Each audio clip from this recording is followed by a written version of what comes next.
Alrighty, so next up is Shay. Shay is working at Target, one of our sponsors. And Shay is also on the Nix core team that was created not too long ago. And Shay is going to take us on some sort of Inception kind of ride, talking about the dependency manager for the dependency manager. I'm looking forward to it. Give him a warm round of applause.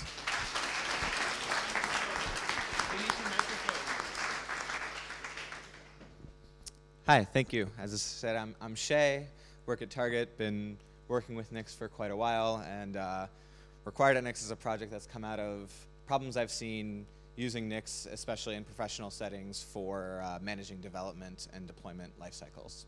So before I get to what Required at Nix is, I'm going to go through some of the problems I've seen that inspired it. So first, status quo of what exists in the Nix world today is we're a community of monolithic entry points. So almost every Nix expression in the world outside of Nix packages has this line at the top, and all of the useful, interesting functionality is pulled from there. Or maybe, if you're a little bit more sophisticated, you'll have built-ins.fetchget, or your company will have its own Nix packages fork, or sometimes you'll have a company Nix repo, or if your company has a monorepo, then it'll have a big monorepo. But either way, this is really, for the most part, your Nix projects will all revolve around some big central repository of all Nix functionality. Why this is a problem? This is about to get political. I'm going to make a stand on monorepo versus polyrepo for our context in this world, not in general. Our current workflow, especially Nix packages, but even outside of it, leads to very tightly coupled development. Everything within Nix packages is kind of updated at once atomically, which sort of makes sense because you want everything to work together, but it means the interfaces between our components are very blurred. If you make a standard end change, you can just change all of the packages that breaks in one commit, and then you never have to think about, like, was that a good interface to begin with, and is this change going to be usable for external users, etc. It's hard to compose in the sense of we have many different functionalities within Nix packages, and I can't easily say I want the I certainly can't say I want like the Haskell builder from 1803, but within the package set of 1809. That's certainly not possible. But even the Haskell builder of a few weeks ago probably won't work, and it's also technically very difficult to actually plug it in. We also kind of accumulate a bunch of responsibilities within Nix packages. So we do experiment, and we also have our stable package set, and we have a lot of different kind of functionalities and different components, as I was saying about, and they all exist within one file system tree, one set of process for managing the system, for stable updates, for pull requests, for governance, all of that. Everything is kind of bound by the same system. When we have this sort of mix of things. So, for example, I don't know if you guys have been following John Erickson's work on improving cross-compilation in standard-env. A big difficulty he's run into that I've seen is he has to kind of shove the work he's doing into the flow of Nix packages without breaking too many things and without causing too much disruption at once, because there's no good way for him to iterate on standard-env independently of Nix packages. Kind of back to what Rock was talking about earlier in his talk, well, maybe it was yesterday, I can't even remember, where in the Nix world, we can get the benefits of a monorepo without actually having a monorepo by tying everything together at the top. In principle, we could do that same kind of thing with Nix packages, where Nix packages remains where everything is integrated in together in the actual sort of trusted set of the world, but the individual components are built independently on their own time frame. So this is the main thing that pushed me, but there are a few other things that I think can be solved with Required at Nix, which I also have not yet described. First, annotations, and by annotations I mean documentation, types, what are the flags, how do I, given some data, what's the metadata associated with that, whether that's a function definition or whether that's a package definition. We have some conventions for, I mean, especially for metadata, but for package metadata, but no, we don't have general conventions for this, and we don't have discoverability around those annotations, or discoverability for what functionality is even available. It's pretty hard to say, does this package exist, unless you know enough about how Nix packages is laid out to already know most of the answer. If you go through the attributes in like the top level packages set, how do you know which of those is a package versus a sub-package set versus a set of library functionality versus some combination of all of the above? We don't have that available to us within Nix packages very easily.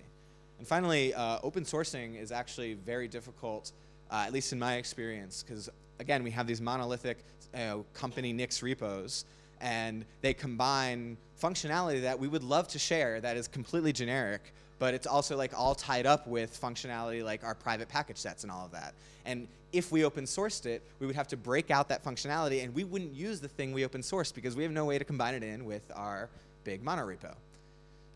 So this is a problem that I kind of was looking at and sat down, did some design sessions, and I think the answer, what we need in Nix, which we don't have, is packages and modules. And not packages and modules in the sense that Nix means them, but I mean in the sense of normal programming language, packages and modules. Like Python has a module, and a package exports those modules, and you import that, and you get your definitions from that.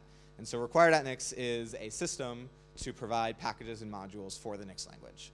So there's some kind of core technical capabilities, like a package specification saying, this is the require.nix package itself. It's got a description. It's got versions. These are the packages I depend on with version ranges and things like that. I can define what modules I export and kind of some formatting, and just a heads up for all of these things. These are like the first thing I could think of that would cover exactly what I needed and nothing more. So I'm not saying this format is great. I'm saying we have a format. It gives metadata. It gives you everything you need to know to consume the package. Similarly, we could have lock files to say, okay, you depend on the base library. For this repo, use this version of base from this revision of GitHub. And just a note about how I've kind of built the lock files so far. They not only need to contain your direct dependencies, they need to contain your whole dependency set. But kind of going back to what Adam was talking about earlier, it still fails if you try to import a module not in your dependency list. So you don't have that problem that Node has, but you still have a top level kind of tying everything together. These are the specific versions I'm using in my package. And it also happens to allow for circular dependencies, but I don't think anybody's going to use that. And if they did, that's on their head, in my opinion. And the implementation I have written also allows for local lock files that it's expected you add them to your git ignore, so you can kind of override locally. And also we use a separate lock file for bootstrapping require.nix itself, which hopefully will go away when we get some custom tooling. And then here's how we actually use it, and this is where the name comes from. Inspired by Node.js's require, a module within the require.nix world is a function that takes this require function. And then you can call require to import a module. And if you ignore the module, if you omit the module here, it'll import the top level module. So I'm importing the trivial module from base. And then think of this as which identifiers you're importing. It's just an inherit, but I think this kind of pattern will probably be common. So I'm saying, okay, get me the identity function from base, and then in my module is going to define identity function specialized to lists. So that's really the core technical innovation of require.nix. But as I was saying, this is an opportunity to kind of improve on conventions around how we build our projects. If we're going to be building new libraries in this new system, we might as well take advantage of that opportunity to do things more standardized in a kind of more conventional way. So first convention that I like, and I think this will probably be the most controversial of my conventions, is going for declarative or plain old data domain-specific types for everything we're representing. So here, this is an instance of a type I call source specification. So instead of doing everything in paths and doing built-ins.fetchget this, and then I'm going to get the subdirectory here, and then I'm going to filter that, you represent what your path is in a declarative way, and then only at the very edges when you need to go to a Nix built-in or something else. I have the timer on my command. If going to a Nix built-in or something else, that you actually need to convert it to a path. So you represent all of your data in the domain that you want to think about it in. So this is for sources. You could also have it for packages. Like a COBOL package is different from a C++ package. And in today's world, what we do to express that difference is we have a different function we call. But if instead we just passed around like these are the fields that define my COBOL package, these are the fields that define my C++ package, and only when I actually need to consume it in a derivation generic way do I call the function that converts it into a derivation. This is sort of related to some of what Ilko was doing, where the DRV field of the module is only consumed at the end, but you're operating over this kind of generic, this domain-specific representation rather. So one of the reasons I like this kind of approach is it lets you sort of efficiently compose and efficiently and sanely compose or transform or query your data. So like in Nix packages, as some of you may know, there's this way to do composable filter source, and it's sort of ad hoc and it's only for one thing. If you actually just try to do filter source multiple times, you'll add to store multiple times, and actually it won't even work because you have to discard context and all of that. But even if you omit that part, you still are adding the path to the store over and over and over again. But in practice, what you often have in some of these systems is you have a source, you have the representation of your project source, and then you're going to call COBOL to Nix. So I want a filter source that just has the COBOL file in it. But then I also want the top-level source thing, and then maybe I actually have a source with multiple projects in it, and so I want to recurse into each one. And if each time I changed the path, I was re-adding it to the store, that'd be very inefficient. If I do all of my transformations on this representation, then only at the end when I actually need to consume it, kind of close the loop back to a Nix primitive, then you get things are much more efficient, and it's also much easier to look at a path and see what it's doing and what it means. So this is for paths, but I think we should be doing it for everything. I think the attribute sets that so using make derivation and then using .override, or maybe it's COBOL.make derivation and .override for that instead, and trying to kind of keep in mind those things instead of just having a standard of this is what the types look like, I think would really help kind of people use Nix packages, especially people who, and one of the things I really want to support is developers owning their own Nix expressions, even if they're not people into packaging. And giving them a language that is as close to how they want to think about things as possible is a huge way to get there. And then also, this, again, going to what Ilko was talking about yesterday, this could eventually lead into tooling that lets you discover what are the flags for this package, because you have like a simple flags field of like what it is and what they mean with metadata that you want to do it, and then you can say, okay, I want to install less with the secure flag. Great, my install tool knows how to parse out the flags from a package and call that in. So that's one thing. Another thing that I think everybody will be on board with is documentation. And here, documentation is structured in a way, so the resolve function is from the source specifications library. And so the module, which is exporting resolve, will also have a metadata field. And you could have metadata like module level description metadata, but also annotations per whatever is exported there. So this is just a very, the description here is intentionally long and detailed, and the idea is you should be able to look at it and kind of understand what it's doing without needing to kind of jump a lot. I mean, sometimes you're going to have to cross-reference, but I think this documentation in terms of length is something we want to look at. I think having every identifier, having every exported top-level identifier have its own description. This could be docbook or some kind of markup. I don't have strong opinions on that. I think we should just choose something and standardize it. And then, of course, given if we're going to break things out into separate projects and separate libraries, the libraries themselves should have really good top-level documentation of like, just like you would have in any other project, like this is what this library is for, this is how it's organized, this is how you should think about it, these are the top-level concepts, et cetera.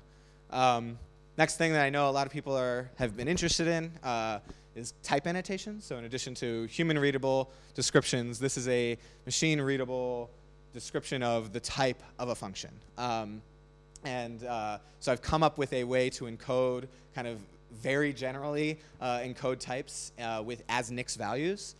So this is saying resolve is a function. the input type is a source specification, and source specification is sort of defined in some other types module.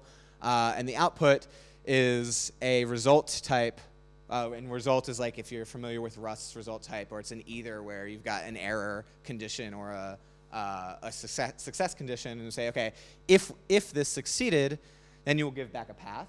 If it failed, we'll give back some structured error type describing what the failure was. And then the structured error, the reason I gave this example is I also wanted to say structured errors as opposed to just throwing is often a better way to go, because then you can pass information higher up the chain until the error message actually shows the context that the user is going to want. So the type definition I've got, the type language I came up with is rich enough to have like sums and record types. It also, as you can see, has function applications and function parameters. It's way too general for what we actually want to do, but I just kind of, again, started with the basic thing that would work. So, and then the last thing that we can do is build tooling on top of all of this. So again, all that documentation stuff and the types could be rendered in some nice way. We could have, some hosted documentation for all of our libraries. We could expose configurations to tools, as I mentioned earlier. If your package has some flags, then your install script could use those flags to do things. And we could build tooling that's sort of native to require.nix. Right now, to resolve that package description in the lock file that I was talking about earlier, right now to do that, I have some janky bootstrap code that reads it all in, and then a small subset of the stuff that require.nix itself uses is implemented twice, once within require.nix's repo, so it can read the file enough to fetch its real dependencies and then bootstrap itself. But if we had the only reason I do that is so that you can just write a default.nix and use nix instantiate or nix build like you normally do. But if we had require.nix native tooling, it could do the job of parsing these package definitions and these lock files.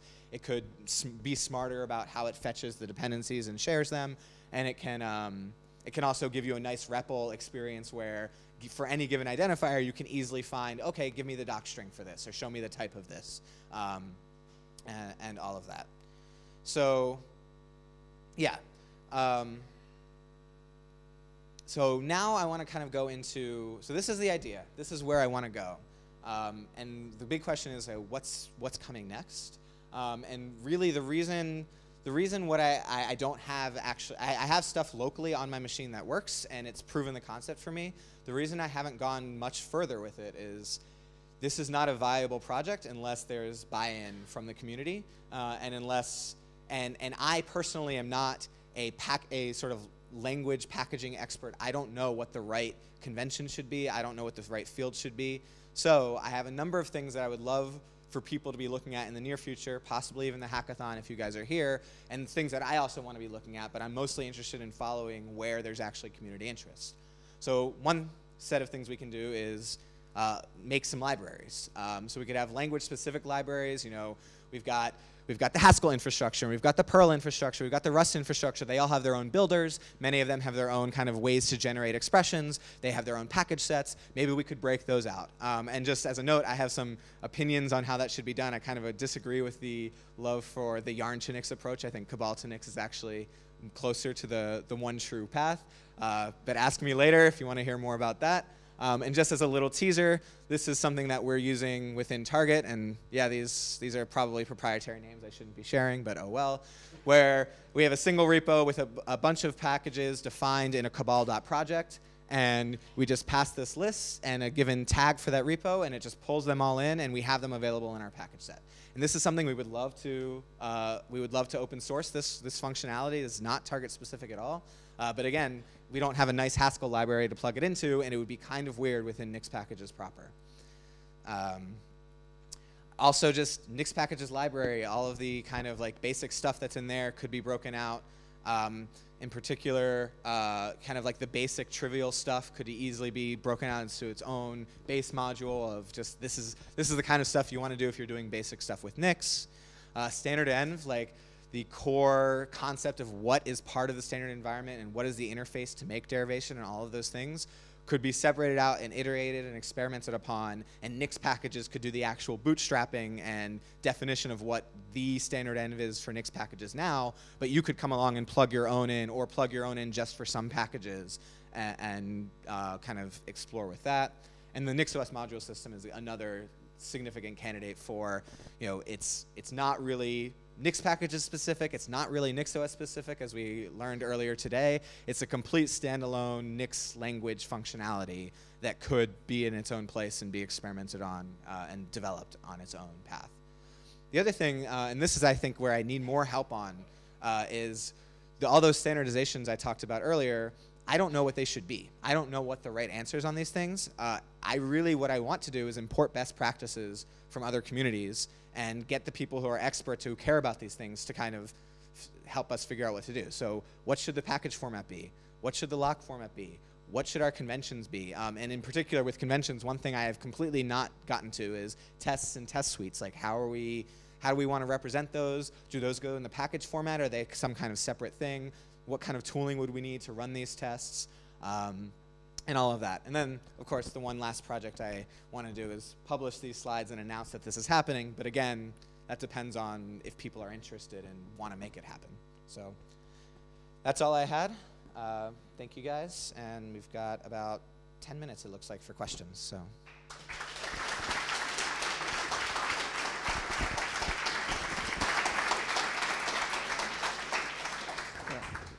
So are there any questions, or is everything already entirely clear? And Hi, thanks for the talk. I have a couple of questions, or I'll ask just one, and maybe I'll raise my hand again. So this is all nice, and it's a great idea. Pros and cons, as you mentioned, with monorepo and libraries, but do you, or have you thought about like a migration path? Because we all have the Nix packages as they are, and we're using as they are, and it's a lot of work that's been put into it. So, and you don't want to break backwards compatibility and so on. Yeah, so I mean, I think for a migration path, one thing that I've thought of to start with is start with this kind of functionality that doesn't really make sense in Nix packages to begin with. Like, it's not core to how you use NixOS, but maybe it's how you use Nix in development. So like this nice stuff we have for building Haskell package sets, right? It doesn't really need to be in Nix packages. Nix packages has its Haskell package set. It's fine. So we could start with those libraries, validate the concepts, validate the tooling, go with what works. The one thing I'm hesitant to say on that, though, is I'd rather just go with where people are interested and willing to do the implementation. And so I'm not going to say no to people who, if there's interest in kind of jumping straight to standard env. In terms of migration, like once we're ready to do that, I think that's going to be it's going to need a community-wide consideration, because it's kind of going to fundamentally change what happens when you import Nix packages and how it's all tied together.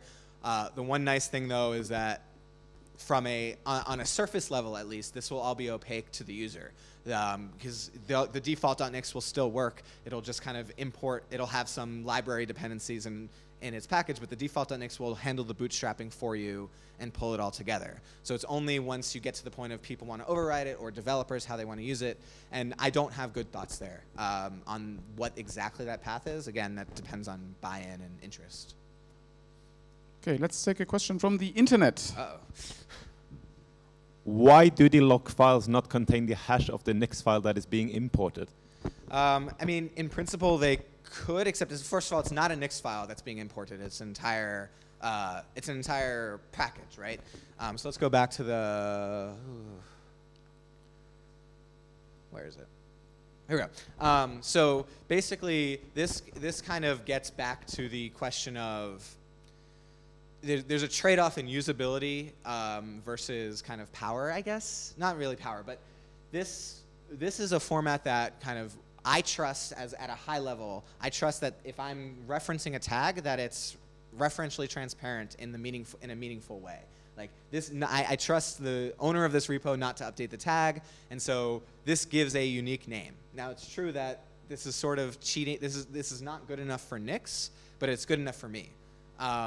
The question is, if we force hashes, if we force people to calculate all these things, in practice, I have genuinely seen people give up Nix over little issues like this. Like they have to update the hash every time.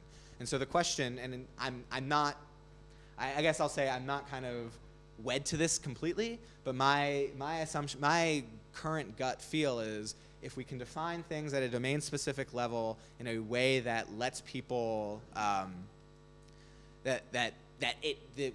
the concept of purity makes sense for that domain, we'll get a huge win on usability, and the loss on purity will be slim to none. One more internet question. How much time of any Nix command depends on fetching requires from the network?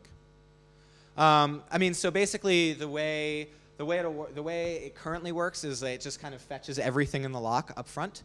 So it's I guess that's a question. So I'm currently using the fetch git from the target's Nix fetchers repo, which has some pretty good caching. So once you've already fetched it once, it's actually pretty fast to kind of validate that, oh, it's already there and I'm fine. Nix, the built-in fetch git also does that if you provide a revision, but since we're just providing tags, that sometimes has to refetch. But so it's not too long. I haven't actually timed the whole thing, but I do think this is a place where standalone require.nix native tooling would help, because it could do smart things about fetching and knowing when it needs to fetch and how it all handles that outside of a Nix evaluation.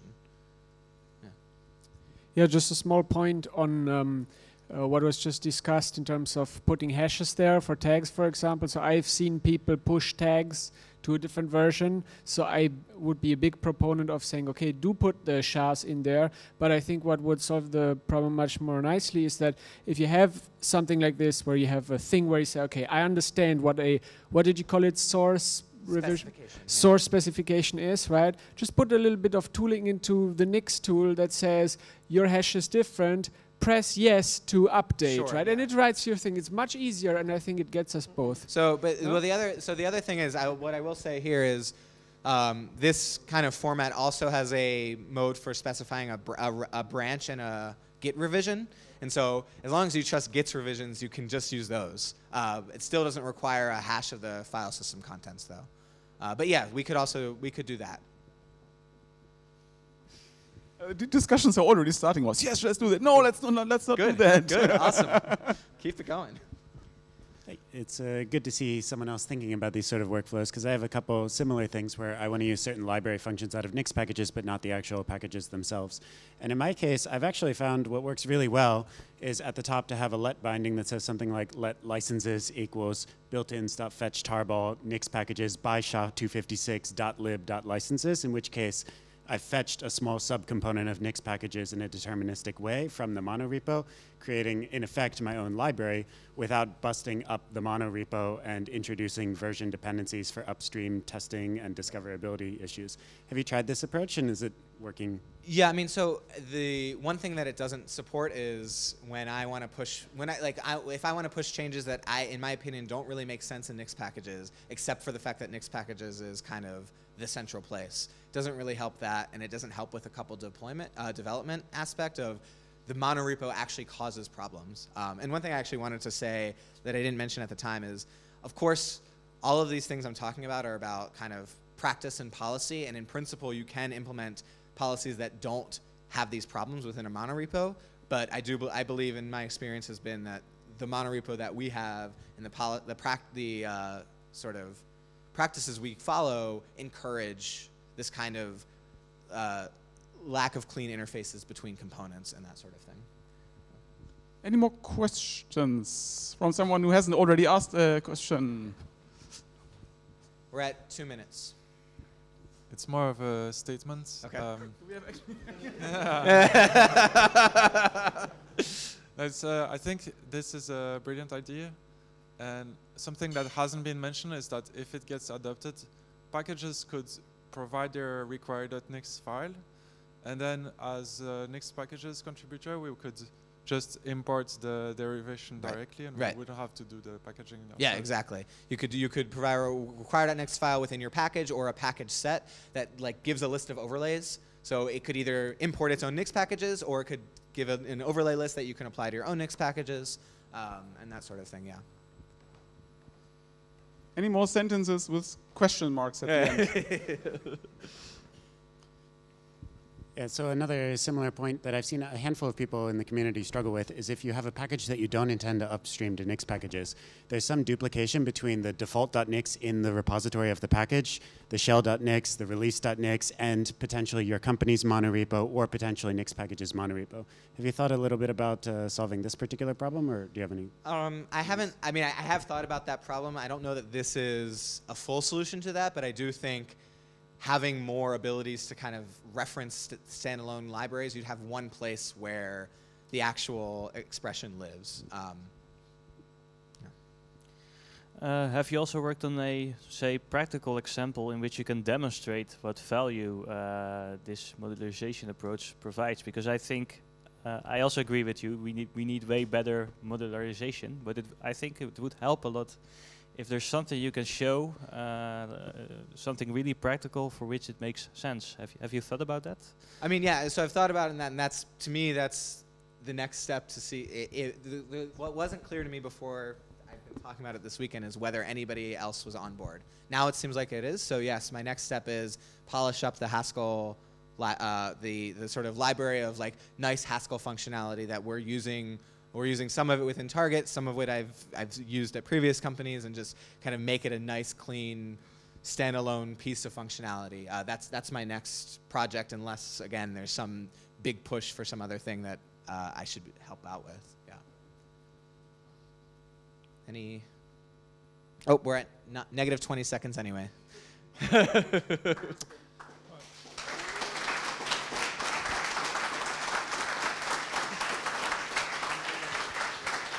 Are you up for answering one more question? Yeah, absolutely. Then let's go for it. Talk all night. Yeah, so I mean, I think this sounds like a really great initiative. One question I have around this, I think I agree it's generally too difficult to get at the metadata of stuff. And this messes up the user experience and also the tooling. Like, for example, NixEnv query also basically was a clusterfuck, and Nix search sort of improves it, but it needs a caching mechanism. And it seems to me a lot of those difficulties could be ameliorated if we just use JSON or whatever to specify the the actual metadata stuff, like the description or the chars, because you don't actually want to compute them, and having them as some static information that normal tooling can query and update automatically also, I think, would improve a lot. So one question I have is, how wedded are you to the idea of doing the stuff as Nix expressions, as opposed to did you consider doing something like YAML or TOML also? I meant to mention, you'll notice both of these are completely representable as JSON. That's not an accident. So yes, I'm with you. Possibly, I'm open to the idea of saying the metadata for the packages themselves should be JSON, so easier make tooling. Or just use HNix or RNix or the Nix evaluator in C++ and import it that way. But anything else? Cool. Okay, alrighty. Thank you guys. Another round of applause. Thank you.